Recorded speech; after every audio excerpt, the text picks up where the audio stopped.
How do you overcome the fear of starting your own business? There are many people who have dreams and aspirations and who want to be their own boss. In other words, they want to venture in and start their own business. Now, I understand if you are experiencing that and you are at the point where you are planning to launch your own business, but you are afraid. I was just like you. I have been there before. I remember clearly like it was yesterday when I walked out of my previous boss's office after I asked for my pay. Because I had worked for months and I walked to my boss's office and I was like, hey, I need some money. And my boss looked me in the face, and although he said that jokingly, he said, hey, I am going to buy land with my wife and I'm using this money to go buy land. Unfortunately, I don't have any money to give you, so you come back later. That was where it struck me that no, I cannot be wasting my energy and spending my energy and helping someone else to build their life.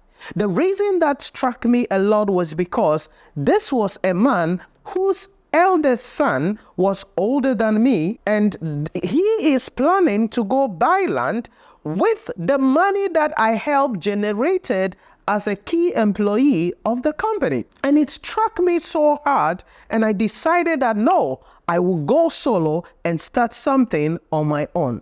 But I was really scared. I didn't know what is going to happen. I was afraid. So if you are at that point and you are at that junction where you are deciding, should I stay in this work or start my own business? I understand and I know where you are. But the question is not about whether you are afraid or not. The question is about whether you have the capacity, the mindset, the fortitude, the discipline, and the skills required to be able to build a business that will really provide you with the lifestyle that you have always wanted. And so in this podcast, I want to share with you with some blueprints, practical experience and knowledge to help you to decide whether really entrepreneurship is a good thing for you. Now, let's start the decision of the hook is the mindset. Listen to me. Starting a business, you need to have a certain mindset. Remember, if you're an employee of the company, you are not thinking about the utility bills. You are not thinking about the back end. You are not thinking about the product's quality. You are not thinking about various aspects of the business. All you are thinking about is probably your role, how you execute your role and perform your duties so the organization as a whole becomes successful.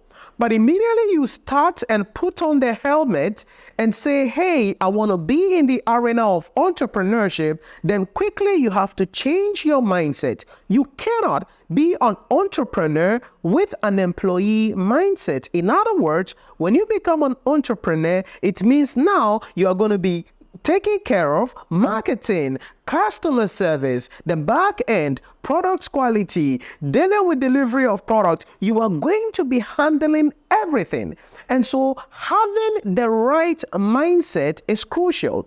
And in my opinion, I think that there are a couple of qualities that you must have as a mindset if you want to start your own business. And the first one is think long term. Listen, I can guarantee you're not going to start your business tomorrow and the following day you start making hundreds of thousands of dollars. I don't care how brilliant you think your idea is. I don't care which market you are in. I don't care which customers have promised you that, hey, if you go solo, we're going to come buy from you. But you have to understand that this is a long-term game. This is not going to happen in 6 months. It may not happen in 1 year. Sometimes it may take 3 to 4 years before you start seeing any results. So if you want to be an entrepreneur, my first mindset quality that I want you to have, or the first quality that I want you to possess as part of your mindset, is to think long term. You need to think about this in the long term. Listen, when I entered the arena of entrepreneurship, I told myself one thing and one thing only. I said, hey, listen, I have nothing to lose. I'm young, I'm still young, and I can do this. I'll give this 10 years. If it doesn't work out after 10 years, I will still be a little over 30, and I will still be young, and I can do something else. So right from the day that I started or decided that I want to be an entrepreneur, I started with a 10 years plan. So my thing was not, oh, listen, I have to be successful by the next month. I have to be successful by 2 years. I have to be successful by 3 years. No, it's a long-term game. This means you need to develop a tough skin. Listen, it is a tough area. This arena is a brutal arena. If you enter the arena of entrepreneurship, I don't know what you want to do, but whatever it is that you want to do, it's going to be a brutal arena. Listen to me. I am not here to tell you to start some small mom and pop, sell some biscuits, sanitary pads, and condoms in front of your house. If that is what you want to do, that is not a business. That is something else. But we are thinking about businesses that will challenge existing status quos and challenge the big players in the industry. If that is what you want to do, then in addition to having a long-term plan, you need to develop a tough skin. You have to be willing to go the extra mile. You have to be willing to work harder than anybody else. Listen to me. I am still in that 10 years plan that I gave myself. It's not up yet. I'm still in that 10 years plan, and I work hard every day. You cannot outwork me. You may have money than me, but I can outwork you. You may have opportunities than me, but I can outwork you. And one thing you must understand is this: if you discipline yourself, focus, and really have that tough skin to keep going, even if things are not going your way, you will become successful one day. So you need to have a tough skin. Then you don't have to give up. So you need to have the willingness to keep going. Listen to me. There are days that you're going to get up thinking you're going to have 1,000 sales, 2,000 sales, and nothing will happen. You have to keep going. It's part of the journey. You need to keep going because it is part of the journey. So can you keep going? I remember when I started my journey and launched my business, I got 2 students and that ran, 3 students that ran. And remember this, the same way I teach today, the tenacity, the attention to detail is same as those days when I had 2 students. So this is what you must understand. It's an attitude. If you really want to be an entrepreneur, then you don't behave based on the outcome that you are seeing today. Because remember, it's a long-term game. The level of tenacity, the level of excellence, the quality, my delivery, and the way I carry myself and do things when I had 2 students is the day having 200 students or how many number of students. That is the tenacity you have to develop. Because listen, if you say you want to be an entrepreneur, welcome to the club. But you have to have the long-term game. You need to have a tough skin. You have to be willing to maintain a certain excellence. If you are going to behave, treat customers, oh, there are only 2 people. Oh, when I become big, I'll be better. No, you need to endeavor to be the best right at the beginning. Today, I have published books. Today, I have a couple of influence. But right from the beginning, I realized that I need to be an authority in my industry. So right from the time I started publishing books. I started being an authority. I started carrying myself in that manner. So today, although my influence has widened, my level of excellence, delivery, quality, accountability level, discipline level is still the same. Excellence is a spirit that you have to carry if you want to be an entrepreneur. Question to you is this: can you do that? Can you keep going if you are not seeing any results? Can you imagine waking up, walking to the office, going to teach, and there are just 2 students, and there are just 3 students? Can you imagine having a business and you go out and only 2 customers come by from you? How are you going to feel? Will you keep going? So I want you to understand this. It is a mindset. And again, I'm not here talking to you about running some mom and pop shop. If you want to sell condom and sanitary pad, Indomie in front of your house, go for it. You don't need my advice for that. But if you want to really do something that would topple, something that would distract, something that the industry will pay attention to you, then you need to have that long-term mindset. You need to develop a tough skin. Totally, you have to be willing to discipline yourself to exhibit some level of excellence. As part of your mindset is to have a mentor.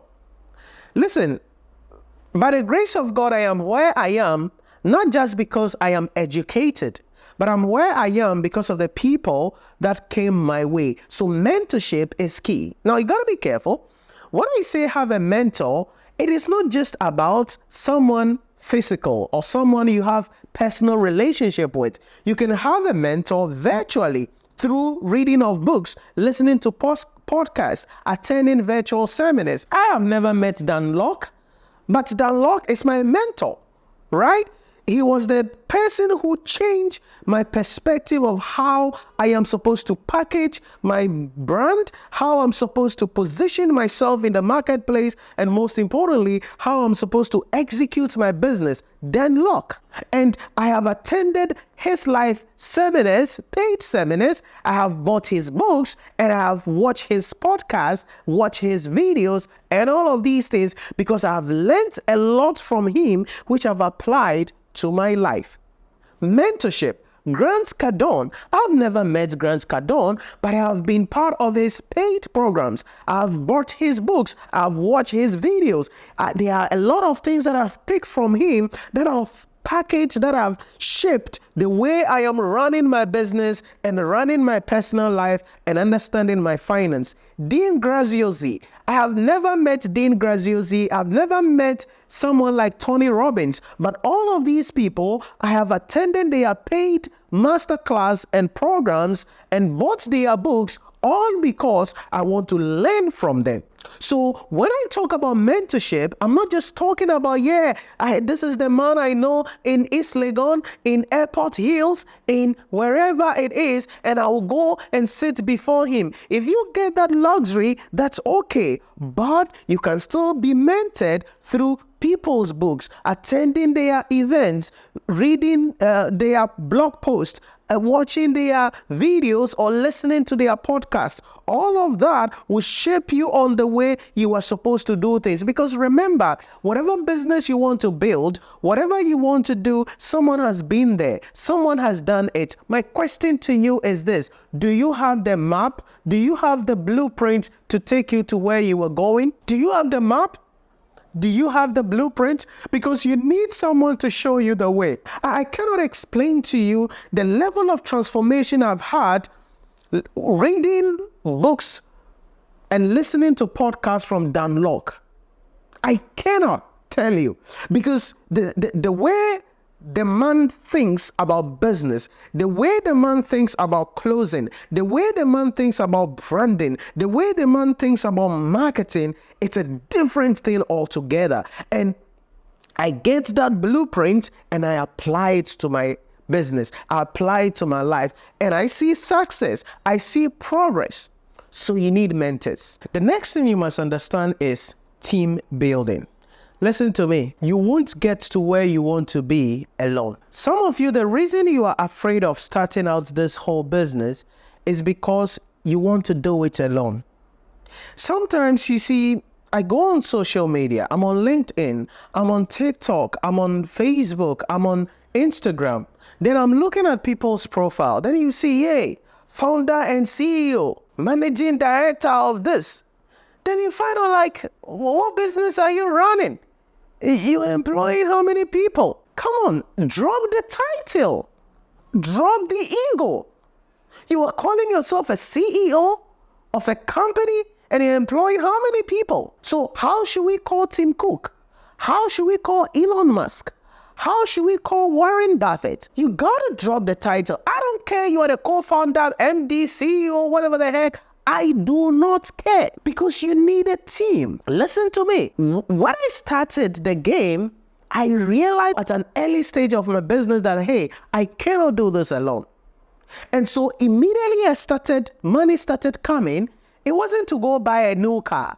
It wasn't to buy a new dress. It wasn't to buy a new watch. It wasn't to buy a new phone. It was to reinvest in the business. Reinvest in the business. And this is where I brought in people. So if you're afraid, I get you, but bring somebody on board. But you got to be careful. You see, when starting a business and you are bringing in co-founders or partners, you have to be careful. Because you see, you may not have the same goal. So you got to be careful.